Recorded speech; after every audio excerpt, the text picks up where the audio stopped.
নমস্কার বন্ধুরা, আমার গার্ডেনিং চ্যানেলে সবাইকে স্বাগত। আবারও আমি এক নতুন ভিডিও নিয়ে তোমাদের কাছে হাজির হয়ে গেলাম। শীতকালের প্রধান আকর্ষণ যেটা আমাদের ছাদে যে ফুল বিশেষভাবে করে থাকি সেটা হলো গাঁদা। শীতের ফুলের মধ্যে প্রধান ফুল গাঁদা, আর সে ফুল আমাদের ছাদে থাকবে না সেটা কথাই হতে পারে না। আমার এই গাঁদা গাছগুলোয় এখন ফুল এসে গেছে। সমস্ত কুঁড়ি সম্পূর্ণভাবে না ফুটলেও তবু দেখা যাচ্ছে যে কিছুটা ফুটেই গেছে। মাঝখানগুলো শুধু পাপড়ি খুলতে বাকি আছে। বারবার শীতে আমরা ফুল গাছ করি, কিছু ফুল আগে ফুটে যায়, তারপর আবার কিছু গাছ নিয়ে আসি, সেগুলি ফোটে, তারপর আবার কিছু নিয়ে আসি। এই রকম করেই আমি গাছ করে থাকি। কারণ দেখো, ওইগুলো ফুটে গেছে, আবার আমি কিছু গাঁদা গাছের চারা নিয়ে এসেছি। তাদেরকে থামপটে ছিল, থামপট থেকে আমি কিছুটা এই চায়ের এই কাগজের যে কাপগুলো, তার মধ্যে কোকোপিট দিয়ে গাছগুলোকে রেখে দিয়েছিলাম। এবং তার মধ্যে রেখেছিলাম বটে, কিন্তু আমি শুয়ে শুয়ে হেলে হেলে রেখে দিয়েছিলাম। দেখতেই পাচ্ছ তোমরা যে গাছগুলো হেলানো, দেখো বেঁকা মতন। আর সমস্ত রকম গাছের শিকড় কতটা বৃদ্ধি হয়েছে আমি তোমাদেরকে দেখাচ্ছি। আমার যে মাটি আমি তৈরি করে অনেক আগে থেকেই রেখেছি, আমার এই মাটির মধ্যে গোবর সার, পাতা পচা সার, আর নিমখোল, বাদাম খোল আর সর্ষের খোল দিয়ে আমি তৈরি করেই রাখি। হাড় গুঁড়ো, শিংকুচি আমি ব্যবহার করতে পারি না। দেখো কতটা শিকড় হয়ে গেছে। আর আমি এদেরকে অন্য টবে না দিয়ে, যেহেতু এখন সময় এসে গেছে আর গাঁদা গাছ খুব অল্প দিনের মধ্যেই ফুল হয়, তাই আমি সরাসরি এই টবের মধ্যেই বসিয়ে দিলাম।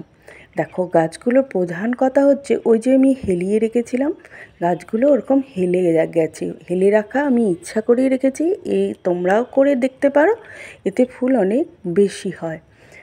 সমস্ত গাছ আমি আমার ওইভাবে দেখো হেলেই রেখেছিলাম।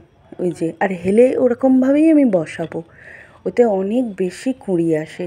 তোমরা করে দেখতে পারো।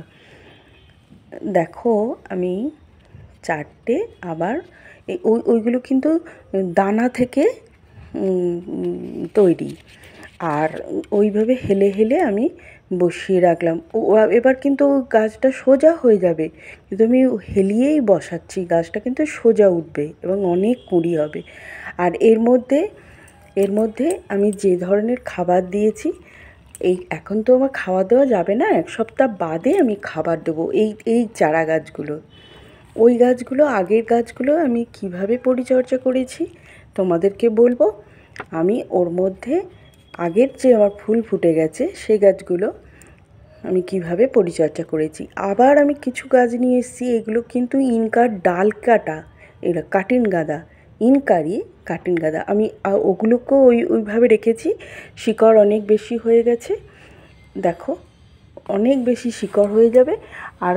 আমি আরও 4-6টি গাছ আরও ওই ইনকা গাঁদার কাটিন ডাল আমি কিনে নিয়ে এসেছি।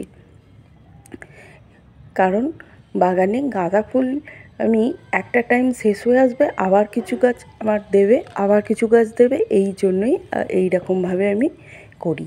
তার মধ্যে আরও কটি ডালিয়াও নিয়ে এসেছি। ডালিয়া আগের যে ডালিয়া আমার কেনা, সেগুলো বড় হয়ে গেছে, আবার এদেরকে আমি এনেছি, এইভাবে রেখেছি। পিটুনিয়া এখানে 4টি আছে, আরও আগের পিটুনিয়াগুলো ফুল ফুটতে শুরু করে গেছে, সেগুলো আমি অন্য ভিডিওর মাধ্যমে তোমাদেরকে দেখাবো। আরও অন্যান্য গাছ আমার আছে, সেগুলো আমি বসাচ্ছি, যত্ন করছি।